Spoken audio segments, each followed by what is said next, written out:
ఈరోజు మనం SSC public examinations June 2021. So మనకి ఈ సంవత్సరం జూన్లో జరగబోయే పబ్లిక్ ఎగ్జామినేషన్ సంబంధించి హిందీ కొత్త మోడల్ పేపర్ మనకి రిలీజ్ చేయడం జరిగింది ఈరోజు.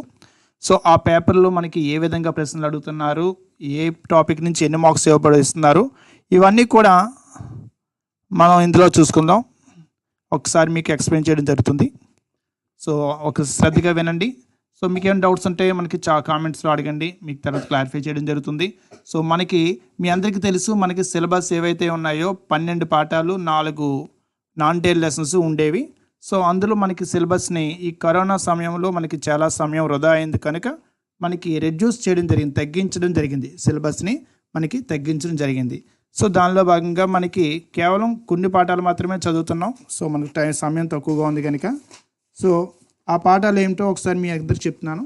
మనకి ఫస్ట్ బరస్తే బాదల్, మొదటి లెసన్ బరస్తే బాదల్, ఈద్గాహ్, హమ్ భారతవాసి, శాంతి की राह में नानटेल. నెక్స్ట్ अंतर्राष्ट्रीय स्तर पर हिंदी, भक्ति पद, जल ही जीवन है, धरती के सवाल, अंतरिक्ष के जवाब. దీంతో పాటుగా अपने स्कूल का एक उपहार. సో ఈ 9 పాఠాలు కూడా మనకి ఈ పబ్లిక్ ఎగ్జామ్లో ఈ 9 పాఠాల నుండి మాత్రమే మనకి ప్రశ్నలు రావడం జరుగుతుంది. సో 4 నాన్ టైల్ లెసన్లో నుంచి కేవలం 2 లెసన్స్ మాత్రమే ఉంచడం జరిగింది. అవి ఏంటంటే శాంతి की राह में, अपने स्कूल को एक उपहार, ఈ 2 పాఠాలు ఉంచడం జరిగింది. పోయిటరీ నుంచి బరస్తే బాదల్, హమ్ భారతవాసి, భక్తి పద్, ఈ 3 లెసన్స్ ఉన్నాయండి. సో ప్రోజ్ నుంచి వచ్చి ఈద్గాహ్, నెక్స్ట్ ఈద్గాహ్ తర్వాత అంతర్రాష్ట్రీయ స్तर पर हिंदी, జల్ హీ జీవన్ హై, ధర్తీ కే సవాల్, అంతరిక్ష కే జవాబ్, ఈ 4 లెసన్స్ ఉన్నాయండి. సో మనం చదవాల్సిన టాపిక్ లెసన్స్ మన టెక్స్ట్ బుక్లో ఇవి మాత్రమే. సో మనకి మొత్తం టోటల్ వచ్చి మనకి యాజ్ యూజువల్గా 100 మార్క్స్కి క్వశ్చన్ పేపర్ ఉంటుంది, 100 మార్కుల పేపర్ కూడా ఉంటుంది. సో ఈ 100 మార్కుల క్వశ్చన్ పేపర్ని మనకి 3 గంటల 15 నిమిషాలు మనకు సమయం ఇవ్వడం జరుగుతుంది.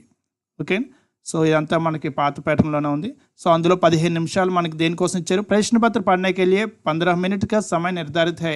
सभी प्रश्नों के उत्तर पुस्तिका में लिखिए. ప్రశ్న పత్ర में 4 भाग हैं. మొత్తం ఈ క్వశ్చన్ పేపర్లో 6 పార్ట్స్ కింద డివైడ్ చేయడం జరిగింది. సో మనకి 15 మినిట్స్, ఫస్ట్ 15 మినిట్స్ కూడా అంటే మనకి 3 hours 15 మినిట్స్ ఇవ్వడం జరిగింది. సో ఆ 15 మినిట్స్ కూడా ప్రశ్న పత్రాన్ని చదవడానికి మనకి సమయం నిర్ధారించబడింది. ఓకే, మనకి ఈ మొత్తం 6 పార్ట్స్ కింద ఉన్నాయి కదమ్మా. సో ఇందులో మొదటి భాగంలో ఏముంటాయి ఇక్కడ మనకి నిమ్నలిఖిత ప్రశ్నకే ఉత్తర సూచన అనుసార్ లిఖి అని చెప్పి ఇవ్వడం జరిగింది. సో మొదటి భాగంలో టోటల్ మనకి 12 క్వశ్చన్స్ ఇవ్వడం జరుగుతుంది. మొత్తం ఎన్ని క్వశ్చన్స్ అండి, 12 ప్రశ్నలు ఇవ్వడం జరుగుతుంది. ఈ 12 ప్రశ్నలు కూడా ఒక్కొక్క ప్రశ్నకి 1 మార్క్ చెప్పిన 12 1 12 12 మార్కులు ఉంటాయి. సో ఇవి బిట్స్ మాట అండి, గ్రామర్ వ్యాకరణం సంబంధించి ప్రశ్నలు అడుగుతూ ఉంటారు. ఓకేనా. సో అందులో ప్రశ్నలు ఎలా ఉంటాయంటే మీకు ఇక్కడ ఏవైతే చూపెడుతున్నామో అదే ప్యాటర్న్ ఉంటుంది మనకి పబ్లిక్ ఎగ్జామ్లో కూడా. సో ఇది గవర్నమెంట్ ప్రిపేర్ చేసి ఇచ్చిన మనకి క్వశ్చన్ పేపర్ ఇది. సో మొదటి ప్రశ్న కింద మనకి ఏమి ఇస్తున్నారంటే రేఖాంకిత శబ్దక తద్భవ రూపు పహచానియే అని చెప్పించారు. సో మనకి ఇక్కడ ఈ మొదటి ప్రశ్నలో ఏమి ఇస్తారంటే ఒక వాక్యం ఇవ్వడం జరుగుతుంది. ఆ వాక్యంలో ఒక అండర్లైన్ చేసిన వర్డ్ ఉంటుంది. రేఖాంకిత శబ్దం అంటే అండర్లైన్ చేయబడిన పదం. సో ఈ అండర్లైన్ చేయబడిన పదం ఏదైతే ఉందో ఇది సంస్కృత వర్డ్. సో దీనికి తద్భవ రూపం ఏంటి అని చెప్పి మనకు అడుగుతున్నారు. ఓకేనా. సో కృప అని ఉంది, దానికి మనకి తద్భవ రూపం కిరప. సో ఈ విధంగా మనకి సింపుల్గా ఈ 3 ఆప్షన్లో ఒకటి మనం ఐడెంటిఫై చేసి దాన్ని మన ఆన్సర్ బుక్లెట్లో రాయాలి. మన క్వశ్చన్ నెంబర్ వేసి ఆన్సర్ బుక్లెట్లో ఈ ఆన్సర్ క్లియర్గా రాయాలి. ఓకేనా. సో నెక్స్ట్ సెకండ్ క్వశ్చన్ కింద ఏం అడుగుతారు, మనకి పబ్లిక్ ఎగ్జామ్లో కూడా ఫస్ట్ క్వశ్చన్ కింద ఏం అడుగుతారు, ఇది గుర్తుండిపోవాలి మీకు. ఫస్ట్ క్వశ్చన్ కింద తద్భవ రూపం, తద్భవ రూపం ఏవైతే ఉన్నాయో వీటి నుంచి ఒక బిట్ ఇవ్వడం జరుగుతుంది. అది కూడా 3 ఆప్షన్స్ ఉంటాయి. కరెక్ట్ ఆప్షన్ గుర్తుపట్టడం చాలా ఈజీగా చేయొచ్చు. సో దీనికి సంబంధించిన అన్ని కూడా మీకు వీడియోలు అందించడం జరుగుతుంది. నెక్స్ట్ సెకండ్ క్వశ్చన్ కింద అచానక్ ఉనికి నజర్ ఏక్ తారే పర్ పడి. సో ఒక వాక్యం ఇచ్చారు. ఈ వాక్యంలో ఏం అడుగుతున్నారు, క్రియా విశేషణ శబ్ద పహచాన్కా లిఖే. బిట్ నెంబర్ 2, క్వశ్చన్ నెంబర్ 2 కింద ఏం అడుగుతున్నారు, క్రియా విశేషణ, ఒక వాక్యం ఇచ్చి అందులో క్రియా విశేషణ ఏంటో ఐడెంటిఫై చేయమంటున్నారు.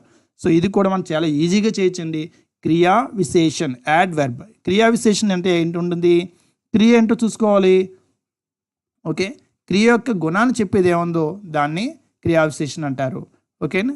సో ఉనికి నజర్ ఏక్ తారే పర్ పడి. సో ఎలాగా అచానక్. సో అచానక్ అనేది క్రియా విశేషణం. సో ఇది ఎలా గుర్తుపెట్టాలో మీకు నేను వీడియోలో చెప్పడం జరుగుతుంది. ఓకే, మన సెకండ్ బిట్ దేని నుంచి ఇస్తారు, క్రియా విశేషం నుంచి ఇవ్వడం జరుగుతుంది, వేరే రకం బిట్ ఏది రాదు. Okay, so next third bit కింద ఏముంటుంది, సో థర్డ్ క్వశ్చన్ నెంబర్ 3 కింద ఏముంటుంది, సో ఒక నెంబర్ ఇవ్వడం జరుగుతుంది, దాన్ని అక్షరోమే లిఖియే. సో హిందీ అక్షరాల్లో ఈ నెంబర్ని రాయాలి. సో 4 డిజిట్ నెంబర్, 4 అంకెల ఒక నెంబర్ని ఇవ్వడం జరుగుతుంది, సంఖ్యను ఇవ్వడం జరుగుతుంది. సో ఈ సంఖ్యను మనం హిందీ అక్షరాల్లో రాయాలి, అంటే ఒక ఇయర్ని ఇవ్వడం జరుగుతుంది, సంవత్సరాన్ని. ఓకే, సో దీన్ని కూడా మీరు చక్కగా ప్రాక్టీస్ చేస్తే ఈజీగా దీన్ని కూడా సాధించవచ్చు. జనరల్గా మనకి టెక్స్ట్ బుక్లు ఏవైతే ఇయర్స్ ఉన్నాయో వాటి నుంచి కానీ, లేకపోతే independence day, republic day, present జరుగుతున్న ఇయర్, ఇటువంటివన్నీ మీరు చూస్తే ఖచ్చితంగా వాటిలోంచి మనం ఈజీగా ప్రాక్టీస్ చేస్తూ ఉంటే ఏది ఇచ్చినా మనం రాయగలుగుతాం. ఓకే. సో మనకి ఇయర్స్ అనేటప్పుడు ఏమవుతుందంటే మీకు 4 డిజిట్స్ ఉంటాయి కదమ్మా. సో ఆ 4 డిజిట్స్ నెంబర్స్ ఎలా రాయాలో ప్రాక్టీస్ చేయాలి. ఓకే, నెక్స్ట్ 4th క్వశ్చన్ ఏముంది, గాంవ్ డాష్ మేళా చేలా, ఒక బ్లాంక్ ఇచ్చారు, సహీ కారక చిహ్నం పాచానియే. ఇందులో ఏమి ఇచ్చారు, కారక చిహ్నం. ఈ రిక్త్ స్థానం ఏదైతే ఉందో, బ్లాంక్ ఏదైతే ఉందో, ఈ బ్లాంక్కి ఈ కింద ఇచ్చిన 3 ఆప్షన్స్ ఇచ్చారు. ఈ 3లో ఏది కరెక్ట్, కో సే పర్ అని ఇక్కడ ఇచ్చారు. సో కారక చిహ్నాలు ఇవి. సో ఇందులో ఈ ప్లేస్కి ఏ కారక చిహ్నం కరెక్టో సో దానిని మనం ఐడెంటిఫై చేసి ఇక్కడ రాయాలి. ఓకే, గాంవ్ సే మేళా చేలా, గాంవ్ సే మేళా చేలా. సో సే అనేది కరెక్ట్ ఇక్కడ. ఓకే, సో ఈ విధంగా మనం ఐడెంటిఫై చేయొచ్చు. సో కారక్ కూడా చాలా ఈజీగా మీరు కింద 3లోంచి అది కూడా మనకి ఏమవుతుంది, ఇది ఈద్గా లెసన్ అవుతుంది. అంటే మన యొక్క లెసన్స్ ఏవైతే ఉన్నాయో ఆ లెసన్స్లోంచి మనకి ఒక వాక్యం ఇవ్వడం జరుగుతుంది. ఆ వాక్యంలో ఒక కారక్ అనేది తీసేసి దాని కింద ఆప్షన్స్లో మనకి ఇవ్వడం జరుగుతుంది. సో మీరు లెసన్స్ కరెక్ట్గా చూసుకుంటారు కనుక ఈజీగా మీరు ఐడెంటిఫై చేయగలుగుతారు, ఈజీగా మార్క్స్ వచ్చే అవకాశం ఉంది. సో క్వశ్చన్ నెంబర్ 5 చూడండి, వర్షా సే పేడ్ పౌదే ఔర్ పశుపక్షి కుష్ హోతే హై. ఒక వాక్యం ఫ్రేమ్ చేసి ఇచ్చారు. వాక్యకే ఆధార్ పర్, ఈ వాక్యాన్ని ఆధారంగా చేసుకుని సమాసాన్ని గుర్తించండి అంటున్నారు. అంటే మనకి ఇచ్చిన టాపిక్ ఏంటి ఇక్కడ, క్వశ్చన్ నెంబర్ 6 ఇది, 5 ఇది సమాస్ ఐడెంటిఫై చేయాలి. ఓకే, మీరు విగ్రహవాక్యం రాయక్కలేదు, సమాసం ఏంటా అని చెప్పి కొట్టుకోకలేదు. మనకి ఉన్న సమాసంలో 6 రకాలు ఉంటాయి. ఈ 6లో 2 ఇవ్వడం జరుగుతుంది ఇక్కడ. కానీ ఇక్కడ చూడండి, పేడి పౌదే పశుపక్షి 2 ఇక్కడ ఈ వాక్యంలో 2 పార్ట్స్ ఇచ్చారు. సో ఇందులో ఏది, ఒకటి కర్మధారయ సమాసం, ఒకటి ద్వంద్వ సమాసం, 2 ఆప్షన్స్ ఇవ్వడం జరిగింది. సో పేడి పౌదే కర్మధారయ సమాసం అవుతుందా, పశుపక్షి ద్వంద్వ సమాసం అవుతుందా. సో ఈ 2 ఆప్షన్స్లోనే ఒకటి ఐడెంటిఫై చేస్తే చాలు మనకి. సో మనందరికీ తెలుసు పేడి పౌది పశుపక్షి 2 కూడా ద్వంద్వ సమాసే. కానీ ఇక్కడ కర్మధారయ సమాసం ఇచ్చారు. సో ఇది రాంగ్. మన ఆన్సర్ ఏమవుతుంది అప్పుడు, ద్వంద్వ సమాసేనా, ఆప్షన్ 2 అవుతుంది. సో మనం ఇక్కడ ఆన్సర్ బుక్లెట్లో ఏం చేయాలి, క్వశ్చన్ నెంబర్ 5 వేయాలి, వేసి దీన్ని రాయాలి క్లియర్గా, పశుపక్షి ద్వంద్వ సమాసం రాస్తే మనకి మార్క్ వస్తుంది. ఓకేనండి. సో నెక్స్ట్ ఏముందమ్మా, 6th క్వశ్చన్ నెంబర్ 6, వహ అప్నే విద్యాలయ కో పసంద్ కర్తా హై. సో ఇక్కడ విద్యాలయ అనే వర్డ్ అండర్లైన్ చేయబడి ఉంది. రేఖాంకిత శబ్దక సంధి విచ్ఛేద్ కీజియా అని ఇవ్వడం జరిగింది. సంధి విచ్ఛేద్ అంటే మీ అందరికీ తెలుసు, సంధిని విడదీయాలి. విద్యాలయ అనే పదానికి సంధి విడదీసి మీరు క్వశ్చన్ నెంబర్ వేసి దాని యొక్క ఆన్సర్ని బుక్లెట్లో రాయాలి. ఓకే, సో మీకు అర్థమైంది కదమ్మా, ఇది ఏం చేయాలి, సంధి విడదీయాలి. సో ఏమవుతుంది, ఇది విద్యా ప్లస్ ఆలయ్, విద్యాలయ్ కదా. సో మనం క్వశ్చన్ నెంబర్ వేసి విద్యా ప్లస్ ఆలయ్, విద్యాలయం అని చెప్పి మనం రాస్తే మనకి మార్క్ వస్తుంది, సంధి పేరు రాయక్కర్లేదు. Okay, so next question number 7, so అపనే దేశ్ సే ప్యార్ కర్నే వాలా ఏక్ శబ్ద్ మే లిఖియే అని చెప్పారు. అంటే ఇక్కడ మనకి ఇన్ని పదాలు, 1 2 3 ఇలా ఇన్ని పదాలు ఉన్నాయి. సో ఈ పదాలన్నింటికి ఒక పదంతో పిలుస్తాం, అనేక శబ్దంకి వెళ్ళి ఏక్ శబ్ద్ అన్నమాట. సో ఈ క్వశ్చన్ నెంబర్ 7లో మనకి అనేక శబ్దంకి వెళ్ళి ఏక్ శబ్ద్ ఇవ్వడం జరుగుతుంది. సో మనకి ఫస్ట్ లెసన్ చూసాం, మనకో భానే వాళ్ళ మన భావన్ అని చెప్పి బిట్ చదువుకున్నారు, మనకి టెక్స్ట్ బుక్లో కూడా ఉంది, భాషకి బతులో. సో అటువంటివి మన టెక్స్ట్ బుక్లో ఏవైతే ఉన్నాయో సో దాన్ని కానీ జనరల్గా ఉండే బయటివి కానీ ఇవ్వడం జరుగుతుంది. సో మన దేశాన్ని తన యొక్క దేశాన్ని ప్రేమించేవాడిని ఏమంటారు, దేశభక్త్ అంటారు. ఓకేనా. సో అటువంటివి మనకి ఇవ్వడం జరుగుతుంది. సో నెక్స్ట్, అమీనా కా మన్ గద్గద్ హో గయా రేఖాంకిత్ ముహావరే కా అర్ధ క్యా హై. సో ఇక్కడ ఏమి ఇచ్చారు, ముహావరా. సో ముహావరా ఒకటి ఉన్న వాక్యం ఇచ్చి దానికి అండర్లైన్ చేసి దాని యొక్క మీనింగ్ ఏవై ఉంటుంది. సో ఇవి జనరల్గా మన యొక్క టెక్స్ట్ బుక్లోంచి ఇవ్వడం జరుగుతుంది. మన ఈద్గా లెసన్లో చాలా ఎక్కువగా ముహావరా ఉన్నాయి. ఓకేనా. సో ఇక్కడ వచ్చిన మన గద్గద్ హో గయాకి పులకత్ హోనా, డర్జానా, క్రోధిత్ హోనా. సో ఇక్కడ 3 ఆప్షన్స్లో ఏది కరెక్టో మనం అది ఐడెంటిఫై చేస్తే ఈజీగా మనకు మార్క్ వస్తుంది. ఓకేనా. సో అమీనే కా మన్ గద్గద్ హో గయా అంటే పులకిత్ హోనా అని అర్థం ముహావరికి. సో ఈజీగా మనం దీనికి కూడా మనం మార్క్స్ పొందొచ్చు. ఓకే. సో నెక్స్ట్ వన్ ఏంటి, క్వశ్చన్ నెంబర్ 9, వహ మేరా శిష్య హై. ఇక్కడ ఒక వాక్యం ఇచ్చారు, ఏం అండర్లైన్ చేసి లేవు, కానీ ఈ వాక్యానికి ఏం చేయమంటున్నారు, లింగ మార్చి రాయమంటున్నారు. పూర్తి వాక్యం రాయాలి. కొంతమంది ఏమనుకుంటారంటే లింగ మార్చమన్నారు కానీ శిష్య అలా రాసేస్తున్నారు ఎగ్జామ్స్లో, అంటే పబ్లిక్ ఎగ్జామ్లోకి వాల్యుయేషన్ చేస్తున్నప్పుడు ఐడెంటిఫై చేసింది అది. సో అలా రాస్తే మార్క్ రాదు. మనకి ఇక్కడ క్లియర్గా ఇవ్వడం జరిగింది, పూరా వాక్య అంటే పూర్తి వాక్యాన్ని లింగ మార్చి రాయాలి. సో ఇక్కడ శిష్య మారినప్పుడు ఏమేమి మారుతుంది, వహ మేరీ, ఇక్కడ దీని గురించి ఇక్కడ ఏముంది, మేరీ కూడా రావాలి. శిష్యుని బట్టి మేరా వచ్చింది కనుక వహ మేరీ శిష్యా హై, వహ మేరీ శిష్యా హై. సో ఈ విధంగా పూర్తిగా రాయాలి. ఓకే, సో మన లింగ్ ఏ విధంగా మార్చాలి అవి కూడా మనం ప్రాక్టీస్ చేద్దామండి. సో క్వశ్చన్ నెంబర్ 9 ఏముంటుంది, లింగ్ గురించి ఉంటుంది. నెక్స్ట్ క్వశ్చన్ నెంబర్ 10, సాగర్ మే మోతీ మిల్తా హై, వచన్ బదల్కర్ ఫిర్సే పూరా వాక్య లిఖియే అని ఇచ్చారు. ఇక్కడ ఇందులో ఏమి ఇచ్చారు, వచన్ మార్చమని చెప్పి వాక్యం ఇచ్చారు. ఇది మన టెక్స్ట్ బుక్లో ఉంది ఈ వాక్యం కదమ్మా. సో సాగర్ మే మోతీ మిల్తా హై. సో దీంట్లో మనం దీని యొక్క వచన్ మార్చితే అవుతుంది, సాగర్ మే మోతీ మిల్తే హై. సో మోతీ పుల్లింగ్ శబ్ద కనుక ఏకవచన బహువచనం అదే విధంగా ఉంటుంది. సాగర్ పుల్లింగ్ శబ్ద కనుక అది మారదు. సో సాగర్ మే మోతీ మిల్తే హై, తాకెత్తం వస్తుంది, హై పైన అనుస్వర్ వస్తుంది, ఒక డాట్ వస్తుంది. సాగర్ మే మోతీ మిల్తే హై అలా క్లియర్గా రాస్తే ఇది మార్క్ వస్తుంది. సో ఇటువంటి వచనం ఏవైతే ఉన్నాయో ప్రాక్టీస్ చేద్దాం మనం క్లియర్గా. సో నెక్స్ట్ హమ్ గేంద్ ఖేల్తే హై, 11th క్వశ్చన్ కింద ఏమిస్తున్నారు, ఒక వాక్యం ఇచ్చి వాక్యాన్ని భవిష్యత్ కాలంలో మార్చి రాయమని చెప్పి అంటున్నారు. ఓకే, అంటే ఇక్కడ ఇస్తారు ఒక కాలం, ఏ కాలం రాయమంటే ఇచ్చిన వాక్యాన్ని ఆ కాలంలోకి మనం మార్చి రాయాలి. ఇక్కడ ప్రజెంట్ వర్తమాన కాలం ఇచ్చారు, భవిష్యత్ కాలంలోకి మార్చి రాయమంటున్నారు. సో ఈ కాల్ అనే టాపిక్ ప్రాక్టీస్ చేస్తే మనకు ఒక బిట్ వస్తుంది. Okay, so next last one, ఈ ఫస్ట్ పార్ట్లో భాగ్ 1లో లాస్ట్ 12th క్వశ్చన్ ఏంటి అంటే రవీనే బాజార్ జాతా హై. దీన్ని గ్రామటికల్గా మిస్టేక్ ఉంటుంది, ఇందులో స్పెల్లింగ్ మిస్టేక్ కాదండి, ఇది గ్రామటికల్గా అంటే వ్యాకరణబద్ధంగా ఇందులో మిస్టేక్ ఉంటుంది. ఆ మిస్టేక్ ఏంటో దాన్ని కరెక్ట్ చేసి రాయాలి. అంటే శుద్ధ రూప్ మే లిఖియే, శుద్ధ రూప్ అంటే దీన్ని కరెక్ట్ చేసి రాయాలి. సో ఇక్కడ వర్తమాన కాలంలో ఉంది, వర్తమాన కాలంలో నే ప్రత్యయ అనేది రాదు, అందువలన రవి బాజార్ జాతా హై అనేది కరెక్ట్ అవుతుంది. సో ఈ విధంగా కరెక్ట్ చేసి మనం ఆన్సర్ రాస్తే అది మార్క్ కరెక్ట్ అవుతుంది. ఓకే, సో మనకి ఈ క్వశ్చన్స్ ఏమర్థమైంది కదా. మీకు భాగ్ 1 సంబంధించి 12 ప్రశ్నలు ఉంటాయి. మొదటి ప్రశ్న కింద ఇప్పుడు ఏం చూస్తున్నారో ఎగ్జామ్లో కూడా ఇదే టాపిక్ ఉంటుంది. అంటే ఫస్ట్ క్వశ్చన్ కింద తత్సం తద్భవం ఉంటుంది, సెకండ్ క్వశ్చన్ కింద క్రియా విశేషణ నుంచే ఉంటుంది, 3వ ప్రశ్న కింద నెంబర్ని అక్షరాల్లో రాయడమే ఉంటుంది, 4వ ప్రశ్న కింద కారక్ నుంచే బిట్ ఉంటుంది, 5వ ప్రశ్న కింద సమాసం మాత్రమే ఉంటుంది, 6వ ప్రశ్న కింద సంధి విడదీయడం ఉంటుంది, 7వ ప్రశ్న కింద అనేక శబ్దం కెళ్ళి ఏక శబ్ద. సో కొన్ని పదాలు ఇస్తారు, దాన్ని ఒకే శబ్దం కింద ఏ విధంగా రాయాలో చూసుకోవాలి. నెక్స్ట్ ప్రాక్టీస్ చేస్తే మీకు వస్తుందమ్మా. సో 8వ ప్రశ్న కింద ఒక వాక్యంలో ముహావర ఉంటుంది, దాని యొక్క అర్థాన్ని ఐడెంటిఫై చేస్తే చాలు. 9వ ప్రశ్న లింగ మార్చి పూర్తి వాక్యం రాయాలి. 10వ ప్రశ్న వచనం మార్చి పూర్తి వాక్యం రాయాలి. 11వ ప్రశ్న ఇచ్చిన వాక్యాన్ని కాళ్ళు మార్చి అక్కడ ఏ కాల్లో రాయమంటే ఆ కాల్లోకి మనం మార్చి రాయాలి. నెక్స్ట్ 12వ ప్రశ్న కింద ఇచ్చిన వాక్యంలో గ్రామటికల్ మిస్టేక్ ఉంటుంది, దాన్ని మనం కరెక్ట్ చేసి రాయాలి. సో మీకు అర్థమవుతుందమ్మా. ఓకే, సో భాగ్ 1 క్లియర్ కదా. సో భాగ్ 1 ఎలా ఇచ్చినా రాయగలరు కదమ్మా.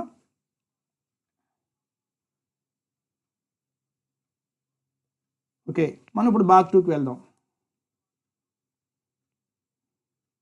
సో భాగ్ 2లో వచ్చేటప్పటికి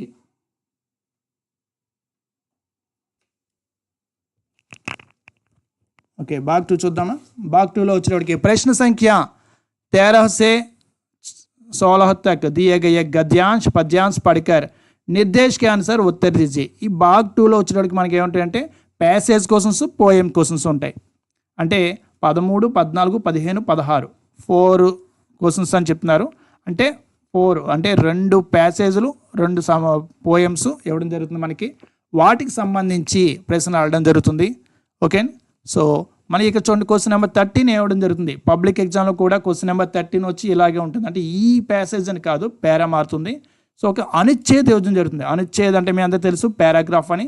సో నిమ్నలిఖిత గద్యాంశ పడకార్, అక్కడ కింద ఇవ్వబడిన గద్యాంశ అంటే ఏంటి, సో గద్యంలో ఒక భాగం దాన్ని చదివి ఉత్తర అనుచ్ఛేదమే పాచానిక లిఖియే. తర్వాత క్వశ్చన్స్ అడుగుతున్నారు కదా, దీని యొక్క సమాధానం ఈ అనుచ్ఛేదలో మనం ఐడెంటిఫై చేసి రాయాలి.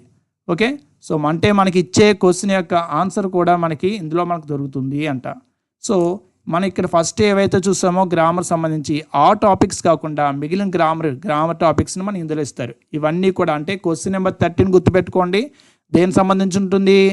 పేరుకి మీకు ప్యాసేజ్ ఉంటుంది, అది కూడా మనకి టెక్స్ట్ బుక్లో ఉన్నది. కానీ ఇవన్నీ కూడా గ్రామర్ సంబంధించిన బిట్సే.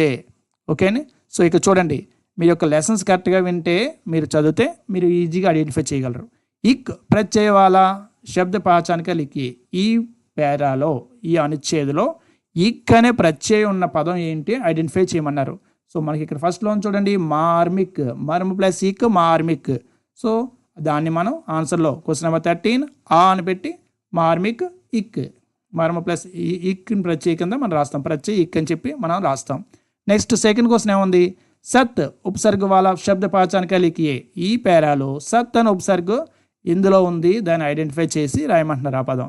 ఇక్కడ చూడండి, సద్భావ్ ఉంది అంటే సత్ ప్లస్ భావ్. ఇక్కడ సత్ అనే ఉపసర్గ సద్భావలో ఉంది.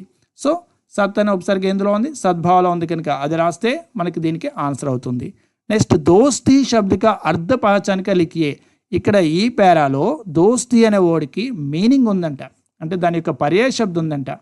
సో దాని పర్యాయ శబ్దం ఏంటండి? దోస్త్ అంటే అర్థం ఫ్రెండ్, ఓకే, దోస్తీ స్నేహము కదా. సో ఇక్కడ మనకి స్నేహ అనే వర్డ్ చాలాసార్లు వచ్చింది కనుక స్నేహ అని చెప్పి దానికి మీనింగ్ కింద రాయొచ్చు. ఓకేనమ్మా. సో నెక్స్ట్ యహ మూక్ స్నేహిత ఇస్ వాక్య మే విశేషణ కో పహచానిక లిఖియే. సో ఇక్కడ స్నేహ అనేది ఏమవుతుంది? భావవాచక సంజ్ఞ. సో దాని ముందు మూక్ అనే వర్డ్ ఉంది. సో మూక్ అనేది ఏమవుతుంది? విశేషణం. ఈ సంజ్ఞ యొక్క గుణాన్ని చెప్తుంది, ఎటువంటి స్నేహమో చెప్తుంది కనుక మూక్ అనేది విశేషణం. ఓకే, ఇక్కడ శబ్దవేద నుంచి విశేషణం అవడం జరిగింది. నెక్స్ట్ అవివేక్ శబ్దక విలోమ శబ్ద పహచానిక లిఖియే. అవివేక్, దీని యొక్క ఆపోజిట్ ఏంటి మనకు తెలుసు, వివేకము. సో ఆ వివేక్ అనేది ఎక్కడుంది ఇందులో, అది ఐడెంటిఫై చేయాలి. ఎస్ ఉంది కదా, వివేక్. సో ఇక్కడ ఆపోజిట్ ఇచ్చారు. సో మీకు సమ్మరీ ఏంటంటే క్వశ్చన్ నెంబర్ 13 కింద మనకి 5 మార్క్స్కి 5 బిట్స్ ఇచ్చారు. సో అవి ఏమేమి ఇస్తారు అంటే, ఒకటి ప్రత్యయ ఇస్తారు, నెక్స్ట్ ఉపసర్గ, ప్రత్యయ కానీ ఉపసర్గ కానీ, నెక్స్ట్ ఒక మీనింగ్ అర్థం కానీ, నెక్స్ట్ విలోమ శబ్ద్ ఆపోజిట్ వర్డ్. 4 అయినాయి కదమ్మా. ఇవి కాకుండా ఇంకా సంజ్ఞ, సర్వనాం, సంజ్ఞ సర్వనాం, విశేషణ్, క్రియ. టోటల్ ఎన్ని వచ్చినాయి? 8 వచ్చినాయి. ఇక్కడ 8 టాపిక్స్ ఉన్నాయి. ఈ 8 టాపిక్స్లో నుంచి మీకు ఇచ్చే ప్యాసేజ్లో ఏవో 4 అడుగుతారు. అంటే ఇక్కడ ప్రత్యయ అడిగారు కదా, ప్రతి దాంట్లో ప్రత్యయ అడగాలని లేదు. ఓకేనా. సో ఇలాగ మనకి ప్యాసేజ్లో ఉంచే ఆన్సర్ ఐడెంటిఫై చేయగలిగేలాగా ఈ 8 ఏవో 4-5 అడుగుతారు. ఈ 8 5 ప్రశ్నలే మనకి అవడం జరుగుతుంది. సో 8 టాపిక్స్లో ఖచ్చితంగా మనకి 5 టాపిక్స్లో ఇక్కడ బిట్స్ రావడం జరుగుతుంది. సో ఇవి 5 కూడా గ్రామర్ సంబంధించినవి, మీరు కంటెస్ట్ పెట్టి మీరు క్వశ్చన్స్ కాదు. ఓకేనా. మనం కూడా ఇది కూడా గ్రామర్లో. సో ఫస్ట్ 12 వచ్చినాయి, ఇక్కడ 5 కూడా గ్రామర్లో వస్తాయి. సో ఇవి ఈజీగా మీరు ఐడెంటిఫై చేయగలుగుతారు, ఎందుకంటే అవి మనకు ప్యాసేజ్లో ఆన్సర్లు కనబడతాయి. మీరు కంగారు పడకుండా, అంటే జనరల్గా కొంతమంది ఏం చేస్తున్నారంటే క్వశ్చన్ ప్యాసేజ్ ఇచ్చి క్వశ్చన్ ఇచ్చారంటే ఫస్ట్ దానికి ఫస్ట్ ముక్క, సెకండ్ దానికి సెకండ్ ముక్క రాస్తారు. అలా రాయకూడదు. ఇది ఖచ్చితంగా గుర్తుపెట్టుకోండి, అటువంటి ప్యాసేజ్ కాదు ఇది. ఇది గ్రామర్ సంబంధించింది. సో మనకు కాస్త ఇది ఏముంటుంది? ప్రత్యయ, ఉపసర్గ, మీనింగ్, ఆపోజిట్, సంజ్ఞ, సర్వనామం, విశేషణ, క్రియ, వీటి సంబంధించి 5 బిట్స్ ఇవ్వడం జరుగుతుంది. సో ఈజీగా మనం ఐడెంటిఫై చేయొచ్చు మీరు కాస్త శ్రద్ధగా చూస్తే. ఓకేనా. So next question number 14. Question number 14 ఏమి ఇచ్చారు ఇక్కడ? నిమ్నలిఖిత పద్యాంశ పढ़कर दिए गए प्रश्नों के उत्तर विकल्पों में से चुनकर लिखिए. ఇక్కడ పద్యాంశ ఇచ్చారు, ఒక పోయం ఇచ్చారు మనకి. అది మనకి టెక్స్ట్ బుక్లో ఉన్న పోయం ఇవ్వడం జరుగుతుంది. ఇక్కడ మనకి హంభారతవాసిలో పోయం ఇవ్వడం జరిగింది. ఓకేనా. సో ఈ పోయం సంబంధించి 5 ప్రశ్నలు అడగడం జరుగుతుంది. ఒక్కో ప్రశ్నకి 1 మార్క్ చెప్పిన 5 ఒకటిలో 5 మార్కులు. ఓకేనా. 5 మార్కులు మనకి వస్తాయి ఈ పోయం నుంచి. సో ఇక్కడ మనకి ఈ పోయం నుంచి ఇచ్చిన క్వశ్చన్ ఏవైతే ఉంటాయో వాటికి ఆప్షన్స్ ఇవ్వడం జరుగుతుంది. 4 ఆప్షన్స్ ఇవ్వడం జరుగుతుంది. భారతవాసి దునియాకు క్యా బనానా చాతే హే. ఓకే, జీవన్ధామ్, పావంధామ్, ఆకాశధామ్, స్వర్గధామ్. మనం తెలుసు. ఓకే, పావంధామ్ మనకి ఏం తయారు చేస్తారు? పావంధామ్. సో మనకి ఇక్కడ క్వశ్చన్ పేపర్లో రాయరు మీరు, ఎందుకంటే క్వశ్చన్ పేపర్ మీరు ఇంటికి తీసుకెళ్ళిపోతారు. అందువలన మీరేం చేయాలి? మీరు అక్కడ రోమన్ వేలు బాగ్ 2 14 అని క్వశ్చన్ నెంబర్ వేసి అందులో ఆ అని పెట్టి బి అని పెట్టాలి. ఇలా క్లియర్గా రాయడం ప్రాక్టీస్ చేయాలి. క్వశ్చన్ నెంబర్ లేకుండా రాయకూడదు. ఓకే, మీరు బిఏసిఏ అని రాసేస్తే ఆన్సర్లు అవ్వవు, ఎందుకంటే మనకు దేనికో తెలియాలి కదా అవి. నెక్స్ట్ సెకండ్ ఈ క్వశ్చన్ హమే కౌన్సా కుహాసా తోడనా హై, నఫరత్, ప్రేమ్, విశ్వాస్, ఆశా. సో నఫరత్ కా తోడు కుహాసా అని చెప్పి మనకు ఉంది కదా, నఫరత్ కా హమ్ తోడు కుహాసా అని. సో నఫరత్ అనేది ఆన్సరు. ఓకే, నెక్స్ట్ भारतवासी निराशा को दूर भगाकर किसे जगाना चाहते हैं, भारतवासी निराशा को दूर भगाकर किसे जगाना चाहते हैं, विश्वास. यस, विश्वास जगाना चाहते हैं. సో ఆన్సర్ ఏంటి, సి ఆన్సర్ అవుతుంది. నెక్స్ట్ నిరాశ కిందో శబ్దం సే బనా హై, నిరాశ కిందో ఏ రెండు పదాలతో ఏర్పడింది అంటే సంధి విడదీయమని. సో నిహ ప్లస్ ఆశ నిరాశ, సో విసర్గ సంధి అవుతుంది. సో ఇది ఆన్సరు. నెక్స్ట్ యह పద్యాంశ కిస్ పాఠ సే దిए गए हैं. సో మనకి చూడండి ఇలా సెకండ్ రోమ్ అంటే మనకి ఇక్కడ 14 క్వశ్చన్ నెంబర్ 14లో పోయం ఇచ్చారు కదండి. పోయం ఇచ్చినప్పుడు లాస్ట్ క్వశ్చన్ అంటే 5 ప్రశ్నలు అడుగుతున్నారు కదా, 5వ ప్రశ్న కింద మీకు ఏం అడుగుతారు అంటే ఆ పోయము ఏ పాట నుంచి ఇవ్వబడింది అని అడగచ్చు, లేకపోతే కవి కా నామ్ క్యా హై, కవి పేరు ఏంటి అని అడగచ్చు. ఓకే, మీకు 2 రకాల ప్రశ్నలు రావచ్చు ఈ 5వ ప్రశ్న కింద, పాఠం పేరు కానీ కవి పేరు కానీ. సో మీరు ఇక్కడ ఖచ్చితంగా పోయం వస్తుంది, అది కూడా మన టెక్స్ట్ బుక్లో మనకు ఉన్న పోయములన్నీ బరస్తేబాదులు ఒకటి ఉంది, హంభారతవాసి ఒకటి ఉంది, భక్తి పదులు 2 ఉన్నాయి, ఒకటి రైదాస్ది ఒకటి మీరాబాయిది. సో అవి మీరు గుర్తుపెట్టుకుంటే కవి పేరు ఈజీగా మీరు రాయగలుగుతారు. ఐడెంటిఫై చేసిన అక్కడ కవి పేరు అడిగారా పాఠం పేరు అడిగారా చూస్తారు. ఓకే, పాఠం పేరు అడిగారు కనుక ఇది ఏ పాఠం మనకి హంభారతవాసి, అదే కవి పేరు అడిగితే మనం ఏం రాయాలప్పుడు ఆర్పి నిశాంక్. సో ఆప్షన్లో ఉంటాయి, సో దాన్ని మనం ఐడెంటిఫై చేయొచ్చు. ఓకే, మీకు క్లియర్గా ఇది 5 మార్క్స్ ఈజీగా సంపాదించవచ్చు కదమ్మా మనం దీంట్లో. ఓకే, సో నెక్స్ట్ క్వశ్చన్ చూద్దాం. Next question number 15. Question number 15 ఏముంది, క్వశ్చన్ నెంబర్ 15లో వచ్చి ఒక ప్యాసేజ్ ఇచ్చారు, గద్యాంశ ఇచ్చారు, అనుచ్ఛేद ఇచ్చారు. ఇది నిమ్నలిఖిత గద్యాంశ పడకర్ దియే గయే ప్రశ్నోं के उत्तर एक वाक्य में लिखिए. ఇక్కడ ఈ యొక్క పేరాన్ చదివి ఆ కింద మనకి 5 క్వశ్చన్స్ ఇవ్వడం జరిగింది మామూలుగానే. ఈ 5 క్వశ్చన్స్ని కూడా మనం ఒక్కొక్క వాక్యంలో సమాధానం రాయాలి.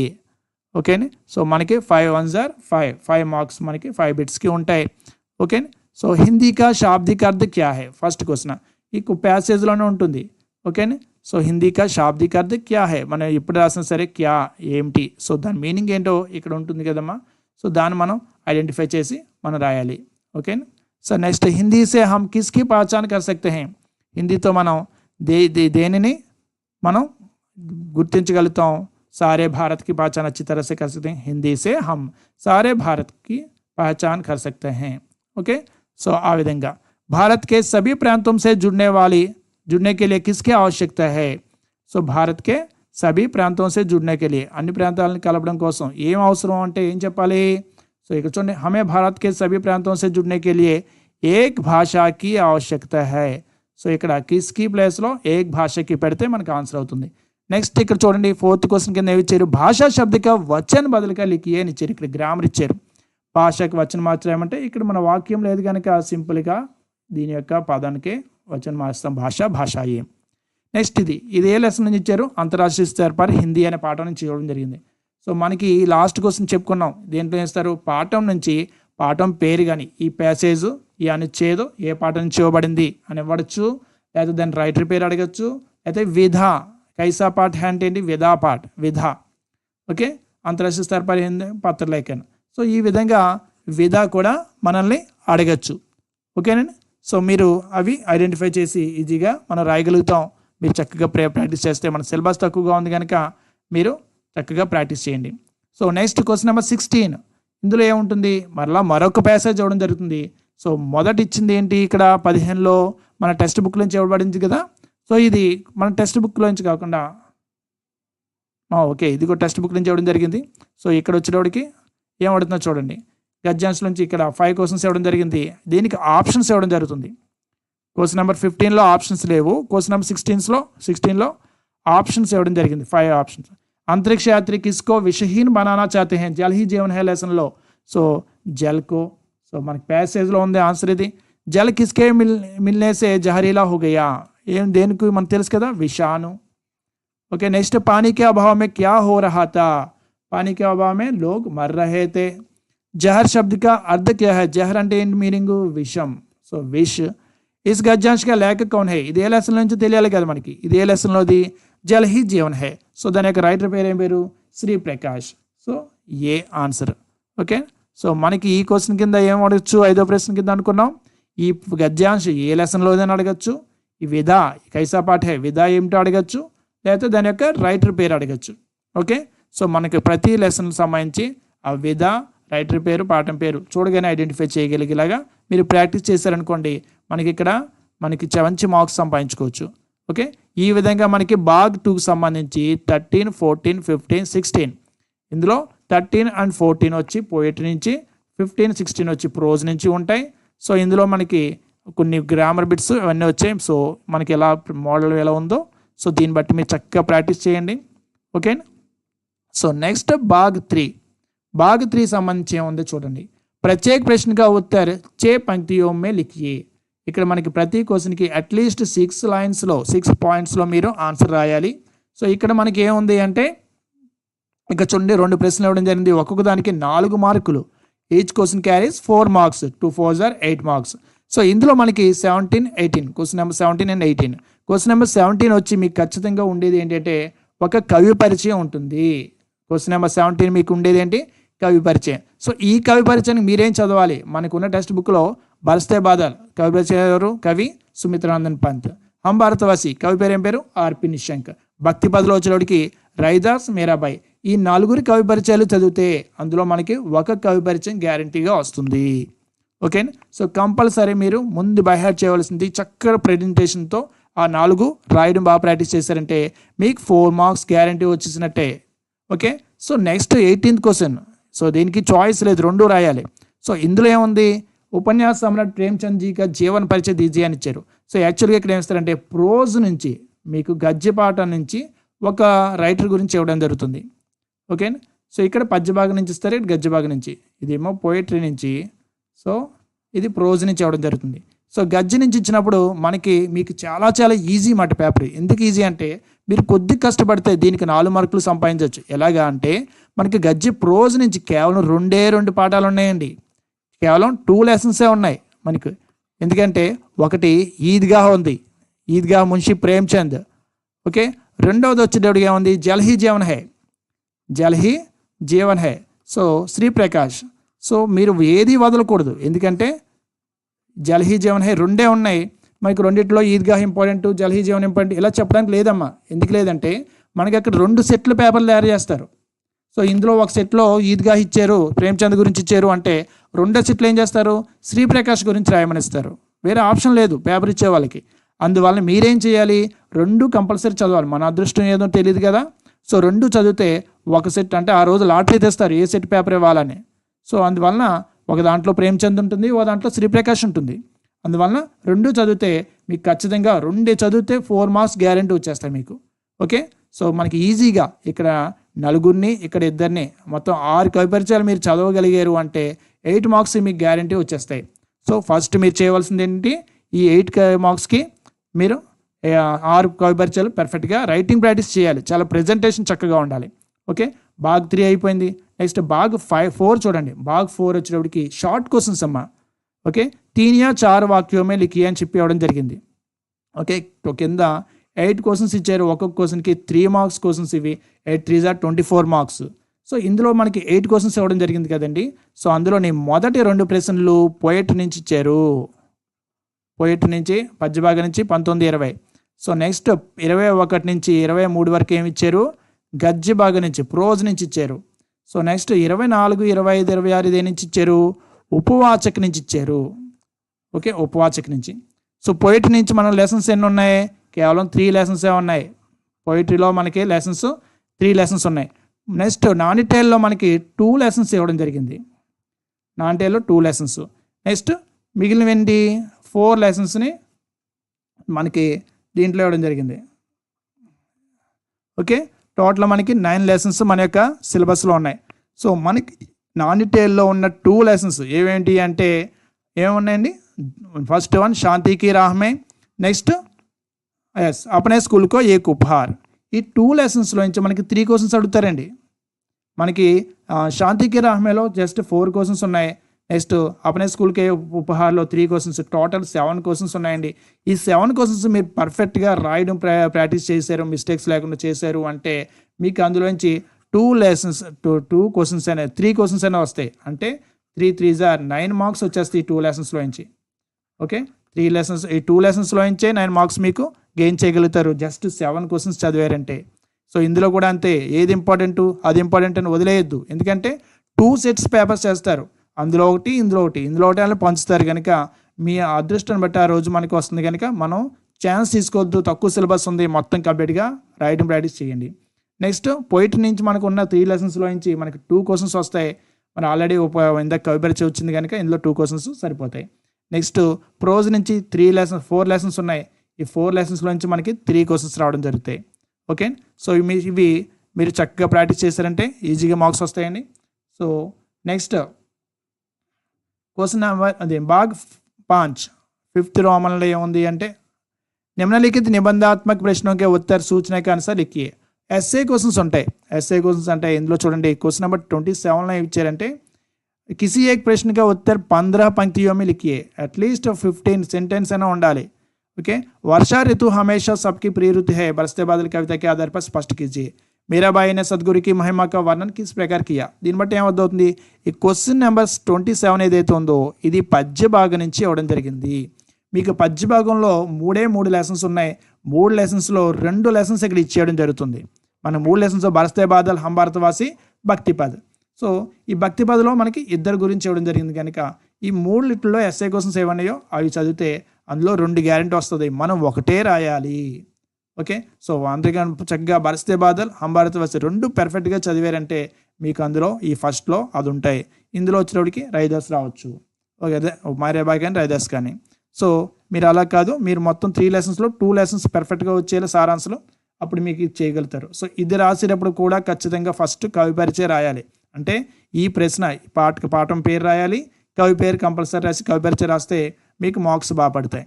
ఓకే అండి, అది మాత్రం మర్చిపోదు. క్వశ్చన్ నెంబర్ 27కి కవి పరిచయం కంపల్సరీ ఉండాలి. ఓకే అండి, నెక్స్ట్ క్వశ్చన్ నెంబర్ 28 ఇది ఏంటి నుంచి వస్తుంది, గద్య భాగం నుంచి.